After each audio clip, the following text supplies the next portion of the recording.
CAS is on the other side. The beautiful lady that is wearing our flowing gown there, called and then all the others. The university fraternity is fully represented. Professor Kolale, the unions led by Mr. Sosion and Akelo Misori. I don't know where Akelo Misori is. He's somewhere there. And there are also other union members who accompany them. The University Academic Staff Union, the parents, the church, the clergy, Assumpta, and Bishop Makanda and others, and of course the international and the private schools. So we are all here this morning, and I don't know why you don't allow us to even breathe in peace. So since you are here, I will first of all allow Dr. Umbajo to give you the perspective of the health situation of COVID, and then I'll say one or two things and let you go. Today we are not going to take questions from you because you have come when we are still baking. Sindio?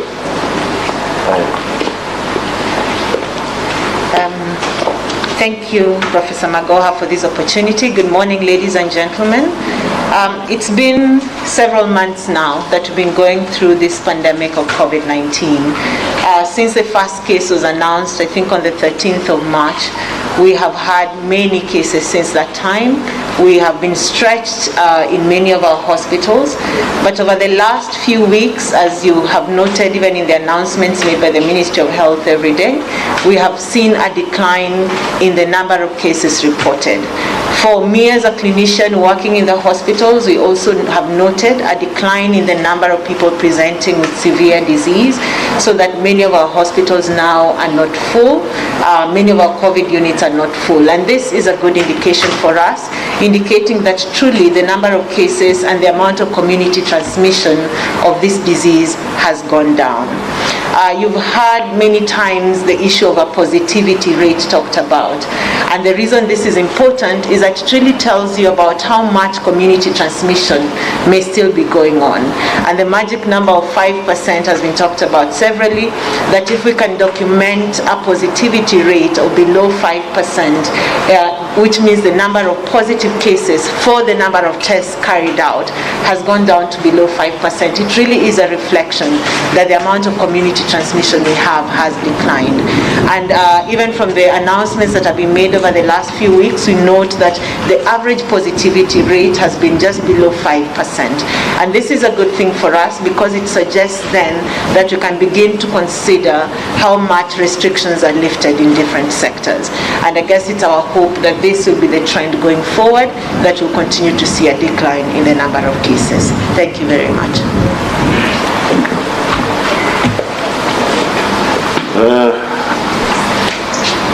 So before I address you in the usual cheeky manner, some pressmen said my brother Honorable Sosion here sent a notice that he is not with us in our discussions, and I want to discountenance that notion because we are speaking with him here because whoever wants us to continue fighting with him, I think has failed miserably, and that you can ignore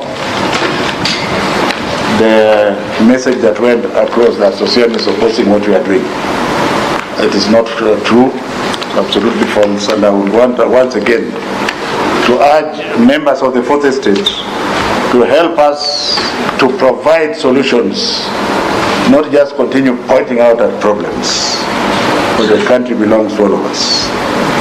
Now, ladies and gentlemen, you'll remember that we have had several briefs.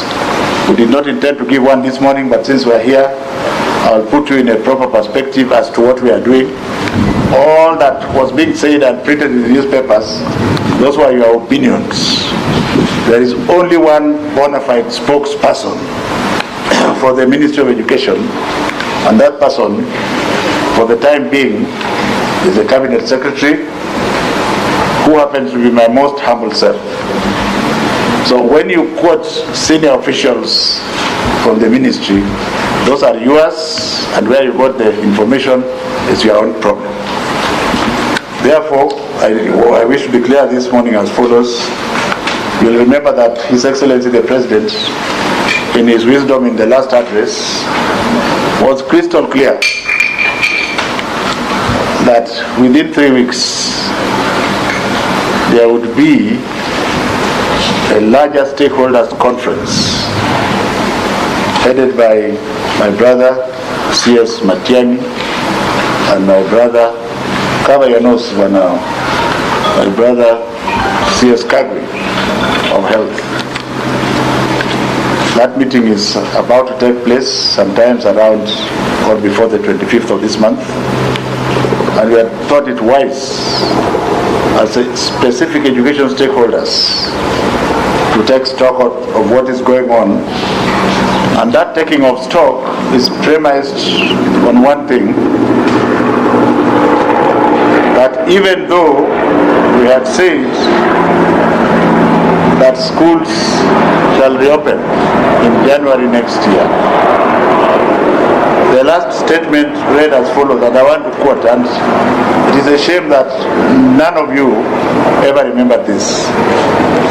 Because decisions regarding the reopening of learning institutions may change as informed by reports obtained from the Ministry of Health, hereby represented by Dr. Mbajo, prevailing circumstances, and increased knowledge of COVID. At that time, we were spiking into between 4 to 6 to 700.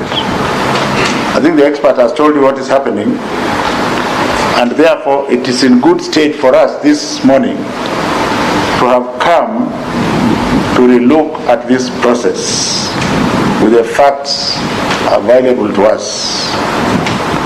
And therefore we have looked at all aspects, starting from universities and tertiary colleges, TVETs and TTCs, secondary school sector, primary school sector, and the pre-primary school sector.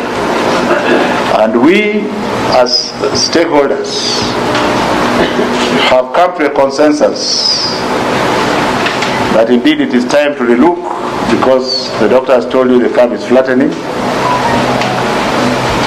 I have said in the past that social distancing in our public schools is going to remain a challenge.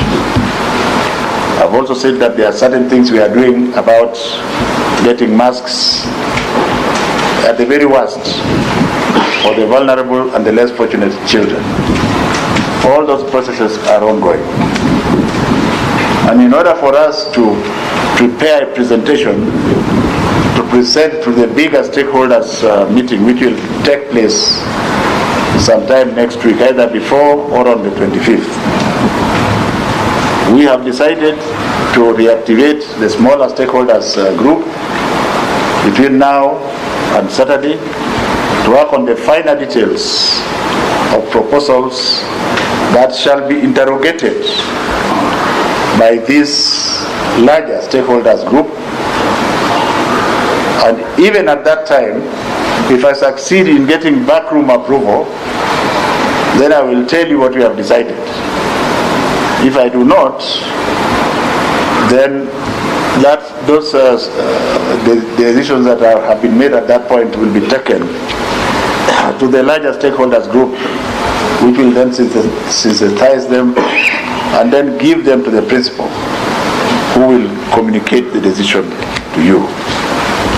Since I'm not allowing any questions, I want to address one other issue, which is the small issue of the BOM teachers.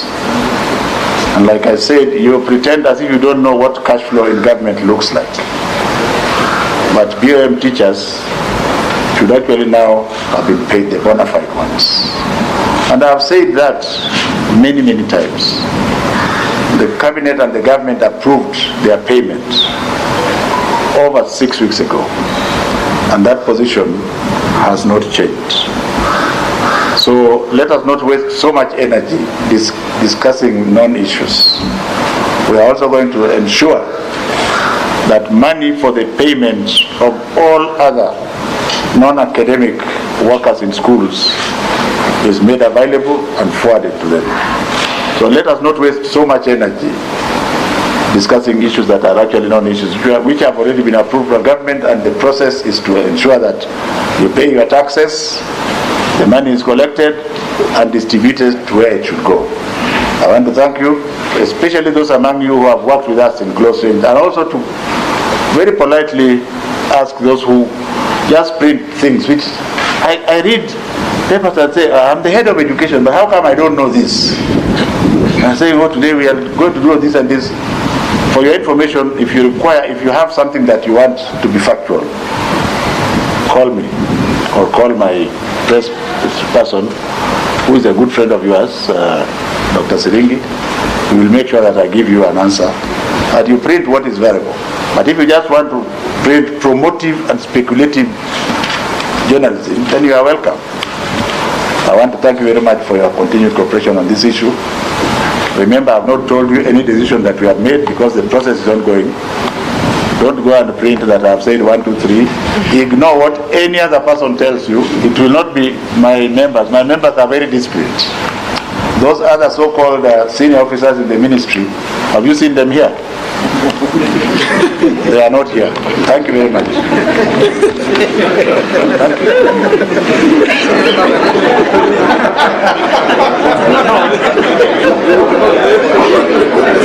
I'm here with my PSS. Who are the other senior members? Actually, when do I see you? I need to be tight with you because I want to be sure. When you have time. I will have time for that.